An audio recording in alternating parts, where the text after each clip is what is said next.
સુરત શહેરના વરિયાવી બજાર વિસ્તારમાં મિલકતના વિવાદને લઈને ગંભીર આરોપો સહિતની અરજી લાલગેટ પોલીસ સ્ટેશનમાં નોંધાવી છે. અરજદાર મોહમ્મદ ફિરોઝ અબ્દુલ મજીદ મુનશી, કબજેદાર અયુબ ભીખન શેખ, યુસુફ ભીખન શેખ અને અન્ય વિરુદ્ધ પોલીસમાં અરજી કરી છે. મળતી માહિતી મુજબ ફરિયાદીની વારસાગત મિલકત પર ગેરકાયદેસર કબજો કરવા માટે મૃત અને જીવિત વ્યક્તિઓના નામે ખોટી ભાડા ચિઠ્ઠીઓ બનાવવાનો ગુનાહિત કાવતરું રચ્યું છે. આ ખોટા દસ્તાવેજોનો ઉપયોગ કરી સરકારી સેવાઓ મેળવવા માટે કરવામાં આવ્યો હોવાનો આરોપ છે. આ વિવાદ અંગે વધુ માહિતી આપતા અરજદારના ભાઈએ કહ્યું છે. મારું નામ અબ્દુલ સમાદ અબ્દુલ મજીદ મુનશી છે. આ જે ચાલી અને જે આખી જગ્યા છે એ કેટલા વર્ષ પહેલા તમારી બહેની અને તમારા બાપ દાદાની? અમારો 2012માં લેવામાં આવી હતી. અમે લોકોએ 2012માં લીધી હતી.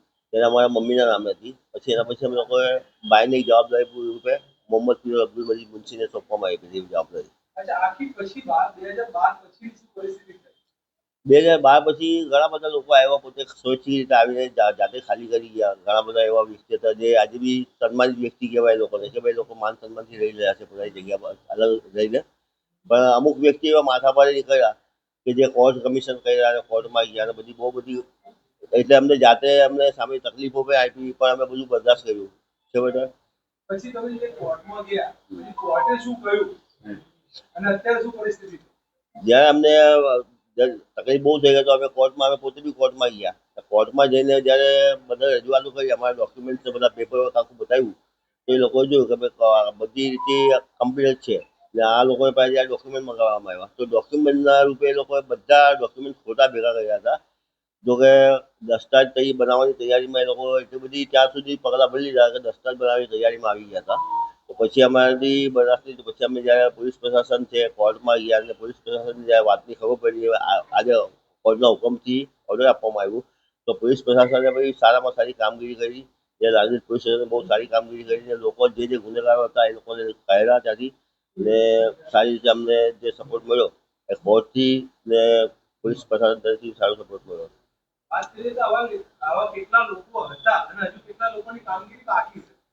ઘણા બધા લોકો હતા જે તો જો કે અત્યારે એ લોકોનું સમાધાન રૂપે લોકો આવીને અમારી પાસે નીકળી ગયા. ને ઘણા બધા અમારી પાસે અત્યારે હાલમાં જે અત્યારે 8 થી 10 વ્યક્તિ એવી છે જે ગેરકાયદેસર મંડળી બનાવીને એક જાતની મોટી રકમ નાણાકીય વસૂલ કરવા માટે એ લોકો આગળ આવી રહ્યા છે. તો તમે લોકો જતા નહીં, અમે લોકો બેસીશું, અમે લોકો આપની પાસેથી જેટલા બને એટલા પૈસા કઢાવીશું. એવી ખોટી ખંડી કહેવાય છે આપણે, જે લેન્ડ ગેમિંગ જે કહેવાય કે ખરીદી માંગ કરે તેવી રીતે એ લોકોની પાસે સમજાવી રાખીને કામ કરી રહ્યા છે. અચ્છા, એવા કેટલા લોકો છે? એવા ઘણા બધા છે, મારી પાસે નામની સાથે છે. આપના માધ્યમથી નામ બી જાણવા માગું છું કે એ લોકો એક તો એમાં નામ આવે છે અયુબ ભીખન શેખ, યુસુફ ભીખન શેખ, સાદિક યુસુફ શેખ, ઝાકિર સિરાજ સૈયદ, જાવેદ અયુબ ખાન પઠાણ, રૈયાન અયુબ કુરેશી, ધર્મેશ દિનેશભાઈ ઘીવાળા, આવા બધા ઘણા બધા લોકો છે.